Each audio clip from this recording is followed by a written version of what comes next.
I'm standing in front of USC Hillel, where Interim President Wanda Austin and the Los Angeles Police Department are conducting a safety and security forum in the wake of recent tragedies. More on that in a minute.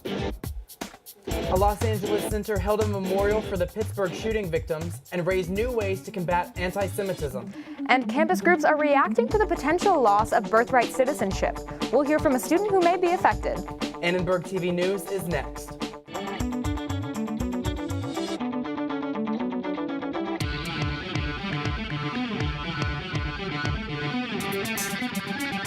Live from USC, you're watching Annenberg TV News. We either come together and solve this problem, or we'll be talking about it for years to come.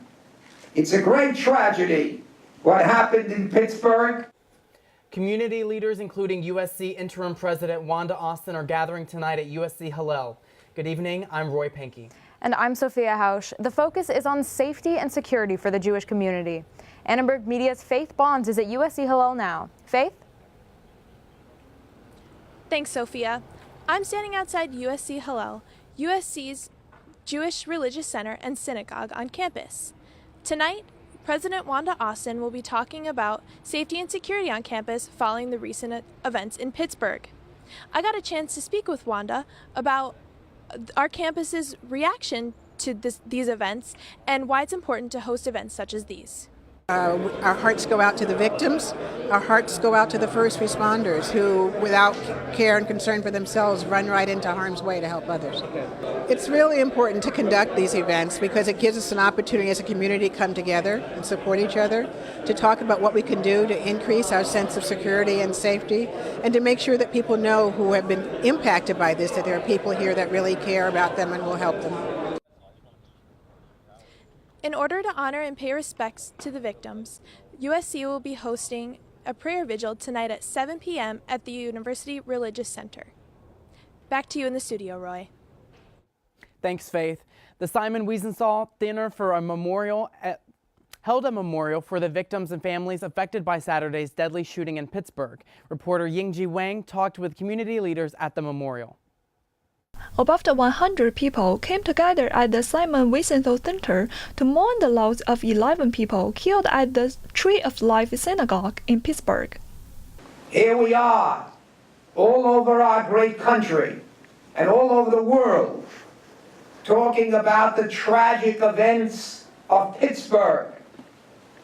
Some 75 years after Hitler committed suicide. He would be absolutely shocked that it happened so soon.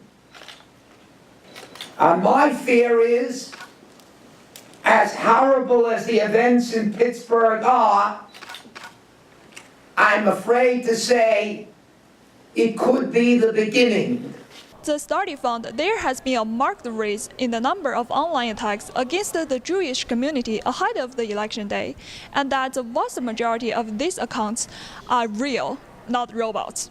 Associate Dean and Director of Global Social Action said solving anti-Semitism relies on the help of the community at large. At the end of the day, anti-Semitism and hate, in this case, focuses on the Jewish community, but the answers to what needs to happen to turn it around, we have to rely on our neighbors to help us turn it around. A Muslim organization leader agreed. As someone who's not Jewish, we have to go out of our way to give more love to someone who is Jewish for being a Jew so that they can have the pride and dignity of their identity. The LA County Sheriff hopes the community becomes more alert. Work with us, help us with information. If you become aware of something that you're not comfortable with, there's a reason for that, let us know. We'll go out and check it out, and hopefully it'll be nothing, but if it is, then we've hopefully prevented something bad from happening. Through this, he hopes to prevent hate against the Jews and people of all backgrounds. For Annenberg Media, I'm Yingji Wang. Anti-Trump protests broke out in Pittsburgh today, where the president visited the site of Saturday's massacre at the Tree of Life Synagogue.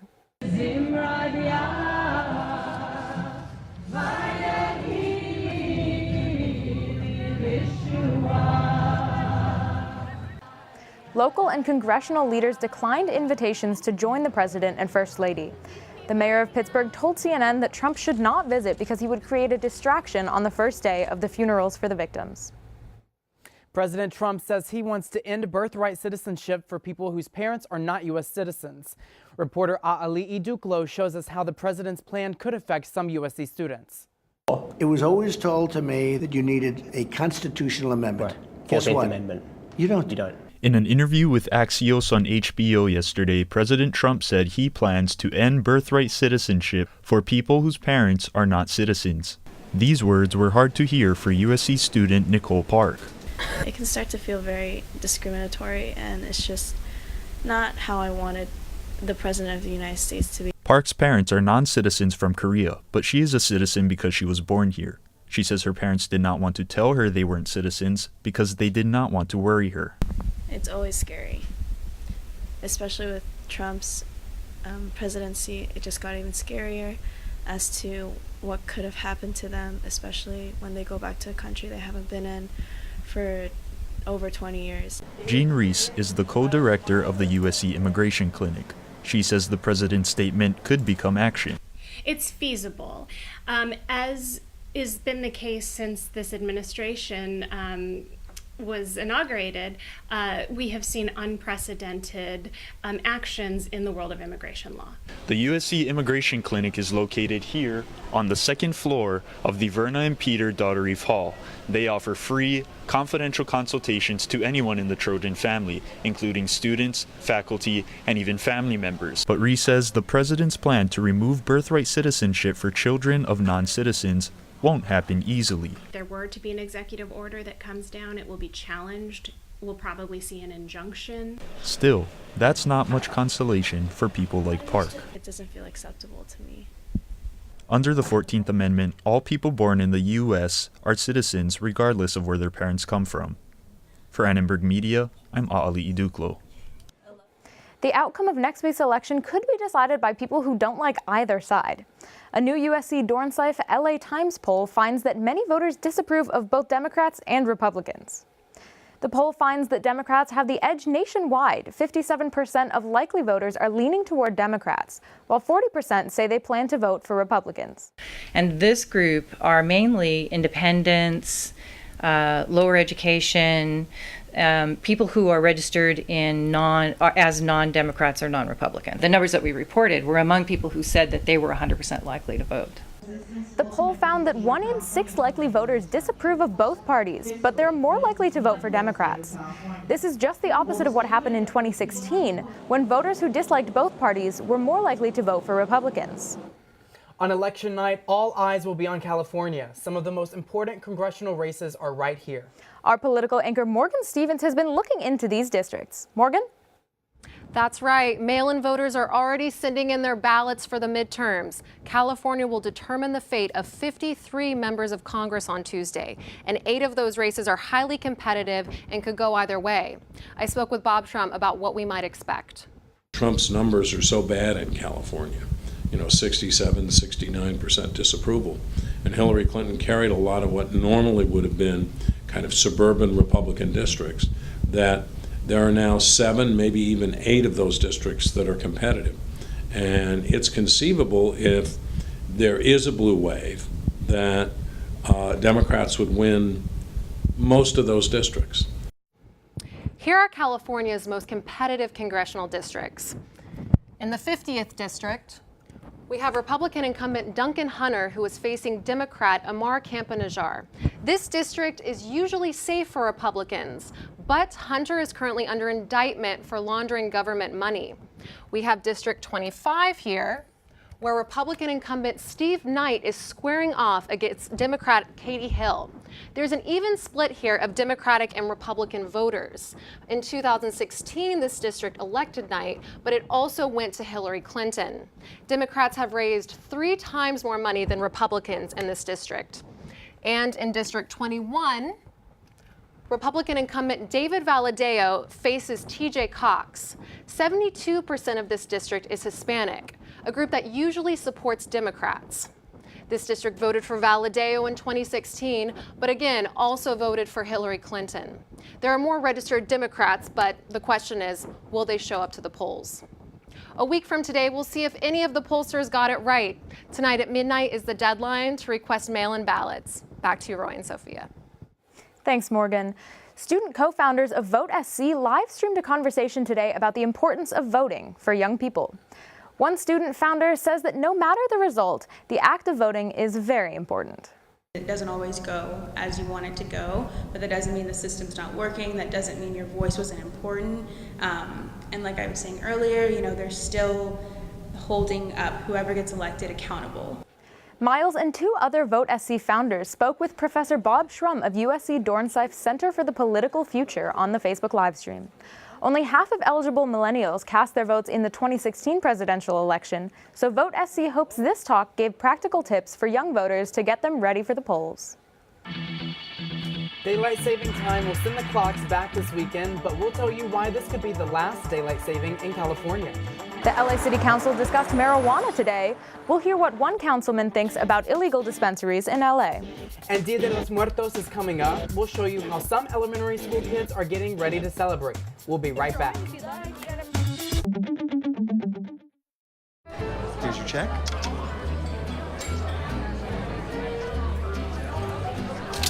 Oh, you got it. Since I got rid of my car, I really enjoy walking. Okay. Got it. No. Getting pulled over for buzz driving could cost you around $10,000 in fines, legal fees, and increased insurance rates.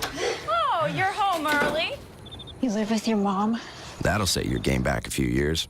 Buzzed, busted, and broke. Because buzz driving is drunk driving.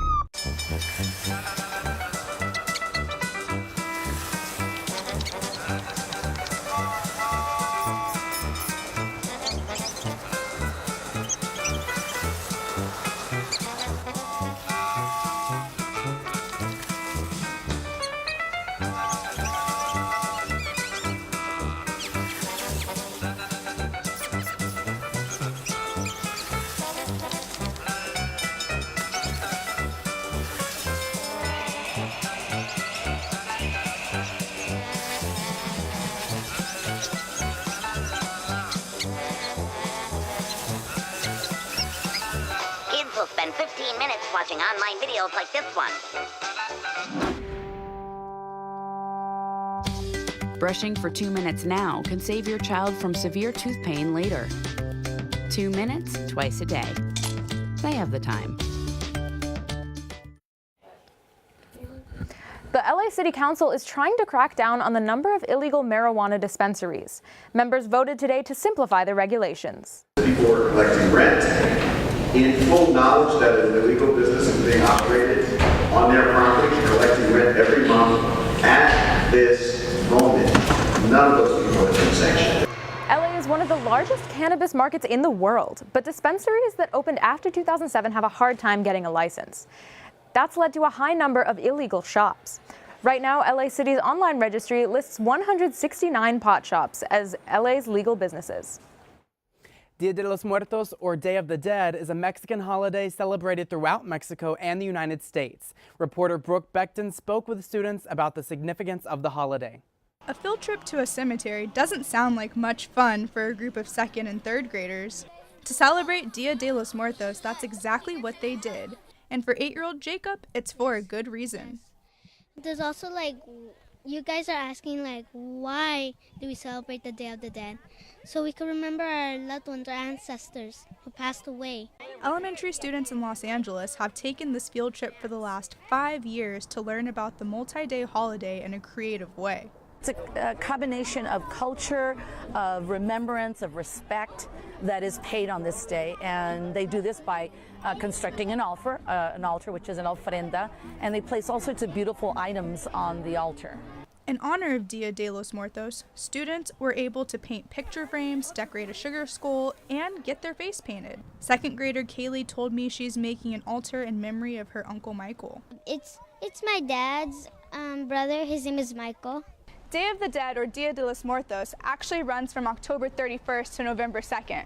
Today, hundreds of 2nd and 3rd graders from local Catholic schools met up at Calvary cemeteries to create crafts such as flores de papel and to create altars to honor loved ones who have since passed. People who have been coming to these lands, coming up to the United States for the last several generations, are bringing those traditions with them as well.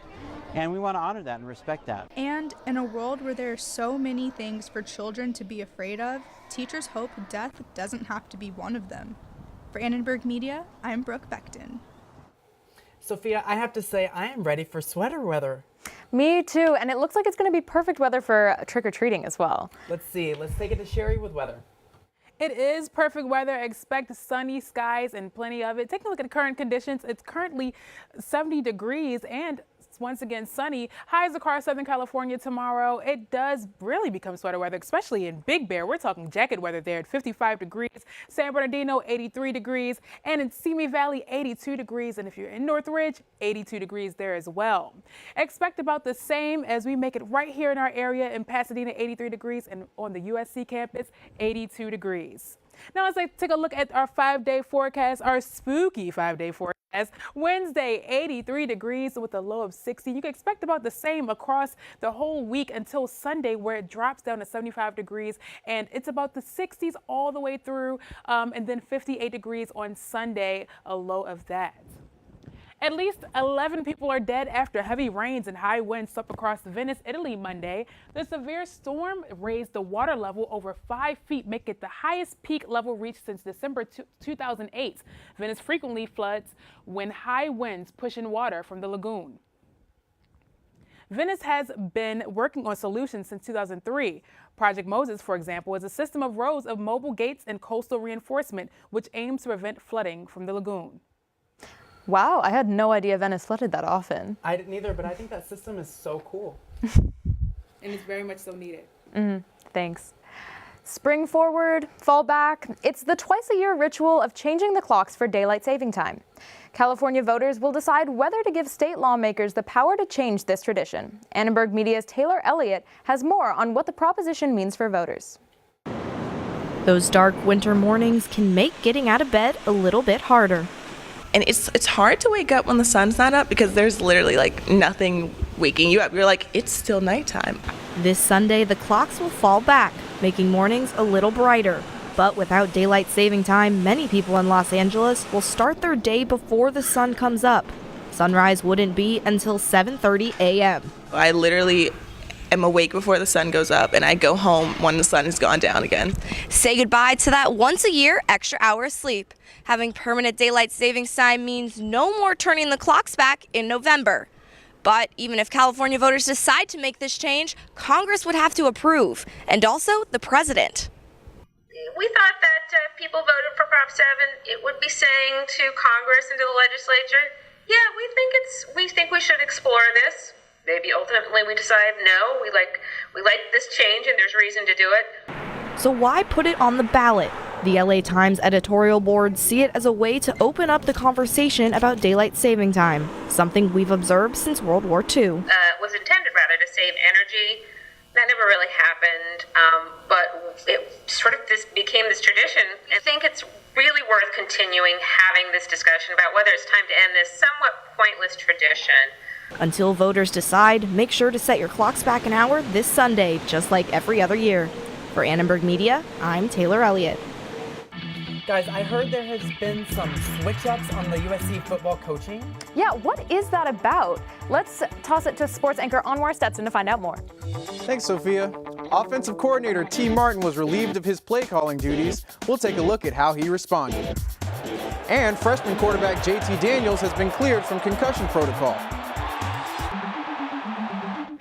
And I'm here with USC soccer star Savannah DeMello. We'll be chatting about the upcoming rivalry game against UCLA. Let's take a time out. We'll be back with sports after the break.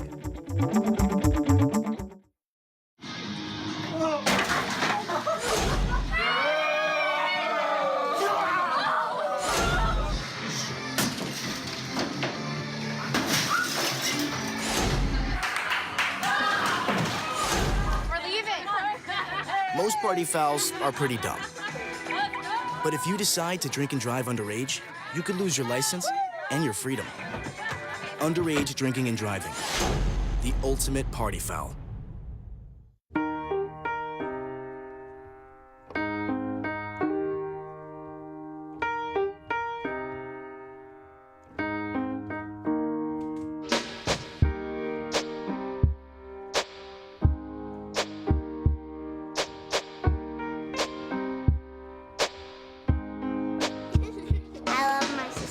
My heart doesn't see race. Love is love. Hey, it's Ava, and this is Tess from Vivo's Do It Yourselfie, where we recreate the hottest looks from today's biggest music videos. After cleaning out our closet, we have a lot of clothes we don't wear anymore. Like this old t-shirt. It's not garbage, it's actually a brand new rug. And to make it, all you need to do is cut, tie, and glue. Cut the t-shirt into strips. Tie the strips into knots. And glue the knots to the bath mat. I love it. Give your garbage another life. And recycle. The Trojans may be out of contention for the Pac-12 championship, but they only need to win 2 out of 3 games to be eligible for a bowl game at the end of the season. Trojans will be excited to see JT Daniels back behind center this Saturday against Oregon State after clearing concussion protocol this morning. But while things may be looking up on the field with JT's return, there's still turmoil on the sidelines. Head coach Clay Helton made the decision this weekend to take over play calling from offensive coordinator T. Martin. Today, however, Martin has removed all affiliation with USC football from his Twitter bio. According to ESPN, Martin will remain on the coaching staff in his current position with a prominent role in practices and offensive game planning. Kickoff for Helton's first test as play caller is at 7 on Saturday at Reser Stadium. Now let's kick it over to Robbie on the couch with a special guest from the USC women's soccer team. Thanks, Anwar. Today we are so lucky to have women's soccer team star Savannah DeMello here in the studio. They have a big game against UCLA this Friday. Savannah, thank you so much for being here. No worries. So you had big expectations coming into the season. You were named on the Mac Herman preseason watch list, obviously. How have you dealt with those expectations, and how do you feel you've met them so far this season? Well, I think obviously being on the Mac Herman watch list, it's a huge honor, and I just think that my team overall has just been super supportive of me on and off the field. We're always just picking each other up. The culture on our team is just amazing, and I think that's what's helped us on the field. Oh, that's awesome. And now kind of onto the team, with the big game against UCLA this weekend. Are you guys preparing for that game any differently than you guys would prepare for any other game, or is it kind of the same thing? We're kind of just doing the same thing. We want to treat every game similarly. Obviously, UCLA is a great opponent, and they have great individual players. So we're obviously just looking at that, and more looking towards on ourselves and seeing what we can do to exploit some spaces behind their line and in front of their line and vice versa. Oh, that's awesome. And now, the team's been doing really well this season, obviously. And, when I've talked to some of the players, it seems like there's a belief around the squad that another national championship is kind of on the horizon. Will a national title determine the season's success overall? I think it would be the cherry on top, but I think overall our team coming in has just been amazing. We've had 5 new freshmen that have come in and helped our team so much. Penelope in particular, she's just been an amazing part of the team, and I think that just overall, if we keep doing what we're doing, I think we could do it. Yeah, Penelope scored a lot of goals for sure. One last question. Coach McAlpine's record overall with the team suggests he's one of the top coaches in the country. You work with him every day. What kind of makes him so special? He's just super professional. That's all I can say. He's always talking to us. If we have a question, he's always there to answer it. He's more of the calm one, and then we have Jason, who's one that kind of gets on us, and he gives more of the energy. Come on, if you mess up, he's always there. But then Kadani's always there to explain it and kind of give your confidence back and stuff. That's awesome. Yeah. Savannah, thank you so much for being here today with us. The Trojans play the Bruins in their final game of the regular season on Friday at 7 p.m. at the StubHub Center. Good luck, Savannah. Anwar, over to you. Thanks, Robbie. Now let's take a look at another version of the beautiful game that you might not have heard of, but it's one that's fast, that's loud, and that's on the rise. What? Say that again? That's what people usually hear when futsal is mentioned in the United States. The etymology of the fast-paced 5-a-side game is a combination of 2 Spanish words, futbol, the word for soccer, and salón, which roughly translates to indoor. At USC, futsal operates at the club level. President Evan Vivanco details the level of experience he had in the sport prior to becoming a member. None at all. I actually took a futsal class. My motivation for taking that class in my very first semester at SC was to stay in shape. Indoor soccer was popularized in the early 20th century by nations such as Brazil, Uruguay, Argentina, and Spain. Much like contemporary soccer, it also has its own World Cup, which was first held in 1989. For USC futsal, the stakes might not be quite as high, but the passion and energy is still there. It tests everything that you have. Without other participating colleges in the area, USC futsal plays against recreational teams at the LA Galaxy Soccer Center in Torrance, California. Vivanco, who's also the starting goalkeeper, let Nelson Chung take the reins at goal, which ultimately paid dividends. Good save, Nelson! The Cardinal in gold secured the victory. USC Club Futsal will do its best in the upcoming games to keep their winning habits. For Annenberg Media, I'm Anwar Stetson. From the field to the court, no matter what kind of football the Trojans play, they expect a victory. Well, that's it for sports. Roy and Sophia, back to you guys. Thanks. One book company is tweaking its approach towards increasing readership. Bold new strategy when we come back. Like.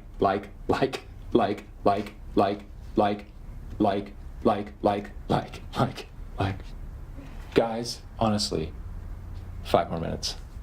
Like.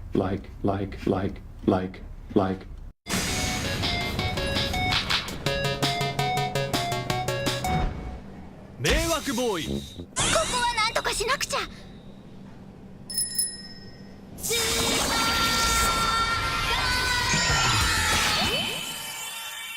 スーパーカインドの交通機関案内。I see you blocking the aisle. That's a rude thing to do. This causes problems because people can't get around you. So when you bring your things like bags or luggage, put them in the proper place. That's metro etiquette. When you're on the train, you need to leave some space so we can go about our day. Don't block the doors or block the aisles. That is not okay. You need to leave some space, so can you please get out the way? Leave some room for the rest of us.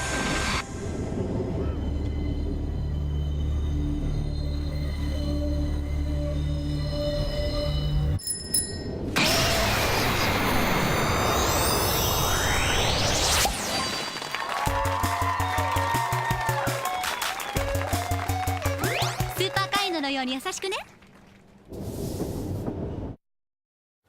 Ebooks step aside. Penguin Random House Publishers released its first batch of mini books. They're the size of a cell phone and fit in the palm of your hand. Mini book versions of several John Green novels, such as The Fault in Our Stars, are now available at Barnes & Noble in the Grove for readers to come observe, flip through, and purchase. I don't know if a small book is going to make me want to read more. How about you guys? Let me pull up my magnifying glass. I gotta read a little bit more. Yeah, I heard they're supposed to be like in place of cell phones, which is really weird. That would just make me want to take out my cell phone. You know what? I kind of like reading on my cell phone when I read anything. So. Well, thanks for watching Annenberg TV News. From everyone here at Annenberg Media, I'm Roy Pankey. And I'm Sophia Hausch. You can watch us on the web at uscannenbergmedia.com. Good night.